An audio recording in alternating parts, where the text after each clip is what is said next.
Bien le bonjour à vous, Alexis, Marco, madame, monsieur, bonjour, bienvenue dans cette édition. Un conseil des ministres s'est tenu hier au palais présidentiel au Plateau. Plusieurs sujets ont été abordés, dont la couverture maladie universelle et la restitution des biens ivoiriens à l'étranger. Jérôme Kofi Aboulin. Un bon point pour la Côte d'Ivoire, c'est à elle que revient l'honneur d'organiser le prochain congrès de l'UPU, Union postale universelle. Il s'agit du 27e congrès prévu pour se tenir sur le territoire ivoirien dans le mois d'août 2020. C'est le Conseil des ministres tenu ce mercredi au palais présidentiel qui donne l'information. Notre pays a été élu lors du 26e congrès mondial de l'Union postale universelle tenu à Istanbul, en Turquie, en octobre 2016, pour abriter en 2020 le 27e congrès de la dite institution. Il s'agira, après le premier congrès tenu en Égypte en 1934, du second congrès de l'institution qui se tiendra sur le continent africain. Cet événement important et capital est prévu se dérouler sur une période de 21 jours à Abidjan, avec la participation d'environ 3000 personnes en provenance de 192 États membres de l'Union postale universelle, ainsi que de partenaires au développement. Conformément aux usages de l'Union, la Côte d'Ivoire assurera la présidence du conseil d'administration de l'organisation à l'issue du congrès durant 4 années. Une autre bonne nouvelle donnée par le conseil, elle concerne les patrimoines culturels ivoiriens à l'étranger. Selon le conseil, ces biens vont être restitués. À l'instar de nombreux pays africains spoliés de leurs biens culturels ancestraux, notre pays compte des milliers d'œuvres d'art irrégulièrement détenues à l'extérieur, notamment en Occident. Au moins 50 musées en Europe et en Amérique, en dehors des collections privées, détiennent dans leurs collections respectives environ 20 000 objets d'art d'origine ivoirienne estimé à 6 000 milliards de francs CFA. Dans le cadre du processus de retour de ces biens culturels mis en place avec l'UNESCO et la branche africaine du Conseil international des musées, AFRICOM, la Côte d'Ivoire a désigné 2 médiateurs et conciliateurs auprès de ces organisations et une première liste de 148 objets d'art à restituer a été transmise. Le Conseil des ministres a aussi parlé de la couverture maladie universelle, CMU, en attendant sa mise en œuvre effective à compter de janvier 2019. D'importantes décisions sur la question ont été prises au cours de cette réunion. En application de la loi numéro 2014-131 du 24 mars 2014, instituant la couverture maladie universelle, sont créés 2 régimes. L'un contributif, dit régime général de base, l'autre non contributif, dit régime d'assistance médicale. Pour le compte des personnes économiquement faibles ou démunies ou vulnérables, ce décret fait le choix d'utiliser la méthode de l'affiliation, soit à la demande, soit par la recherche active, et en organise les modalités. À noter aussi la visite du président Paul Kagame en Côte d'Ivoire. Le président rwandais est attendu le 19 décembre pour une visite de 48 heures sur le sol ivoirien. Le Conseil des ministres, en son point de divers, en a parlé avant de prendre rendez-vous pour le 18 décembre 2018, cette fois dans la capitale politique et administrative de la Côte d'Ivoire, Yamoussoukro. Le vice-président ivoirien Daniel Kablan-Duncan a été reçu hier en audience par le président égyptien Abdel Fattah al-Sisi. Les 2 personnalités ont évoqué la coopération bilatérale entre la Côte d'Ivoire et l'Égypte. Mahama Traoré. C'est une rencontre qui traduit la bonne santé des relations diplomatiques entre la Côte d'Ivoire et l'Égypte. Des relations établies depuis 1960 que les présidents Alassane Ouattara et Abdel Fattah al-Sisi ambitionnent de renforcer dans un avenir proche. C'est la demande du président Alassane Ouattara que nous avons fait cette visite. Il nous avait donné donc une lettre à remettre au président de la République, dans laquelle notamment il invitait le président de la République Al-Sisi à effectuer une visite officielle en Côte d'Ivoire en 2019. Le président de la République égyptienne a bien voulu accepter le principe donc, de cette visite en 2019. Le chef de l'État égyptien et le vice-président Daniel Cablon-Necan ont aussi passé en revue la coopération bilatérale entre les deux pays.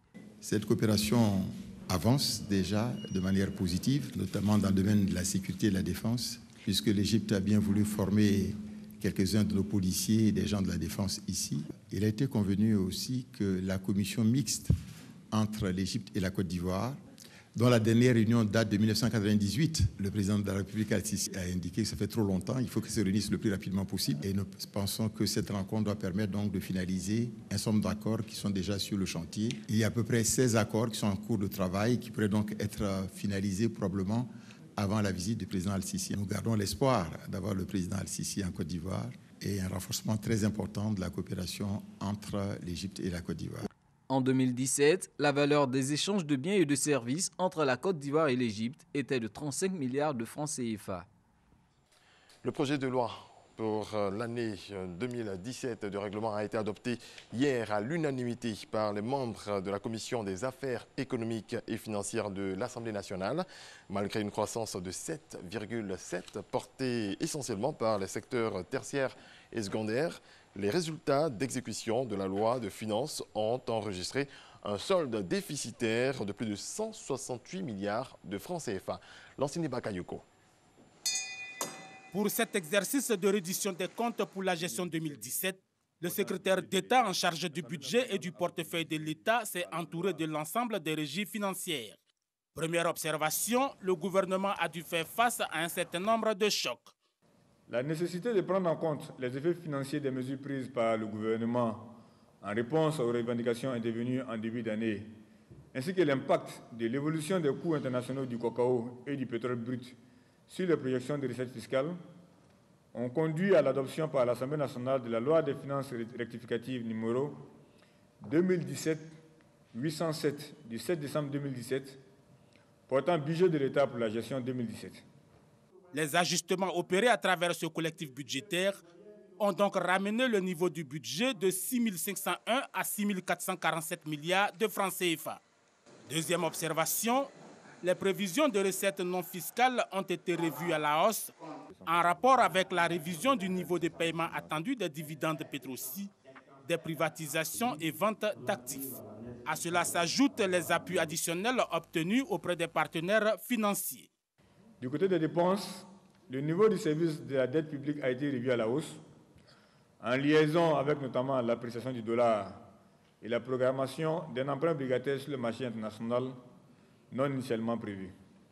Au total, pour la gestion 2017, les recettes de l'État se sont élevées à 6 537 milliards contre des dépenses d'un peu plus de 6 706 milliards de francs CFA, soit un solde déficitaire d'environ 168 milliards. Mais après le vote en plénière, ce déficit sera transporté au compte numéro 2, c'est-à-dire sur les découverts et réserves du Trésor.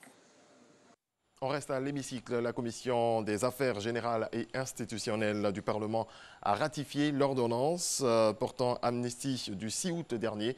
On se rappelle, cette décision du président de la République a permis de libérer plus de 800 personnes poursuivies ou condamnées dans des faits en lien avec la crise post-électorale.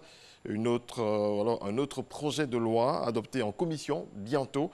Les métiers d'huissier et commissaire-priseur vont fusionner pour donner une seule profession, celle de commissaire de justice. Le point de Kolo Koulibaly. Devant les députés de la Commission des affaires générales et institutionnelles, le ministre de la Justice a expliqué que la mesure d'amnistie est prévue par les articles 101 de la Constitution, 108 du Code pénal et l'article 12 de la loi du 27 décembre 2017 portant budget de l'État. Selon Samson Kambilé, cette décision rassure le secteur privé par un environnement sociopolitique apaisé.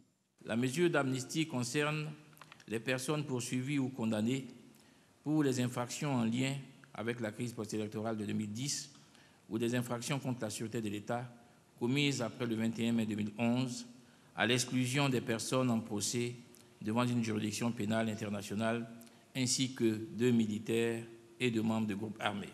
La liste des militaires et membres de groupes armés exclus du bénéfice de cette amnistie sera arrêtée conjointement par le ministre de la Défense, de la Justice de l'Intérieur et de la Sécurité.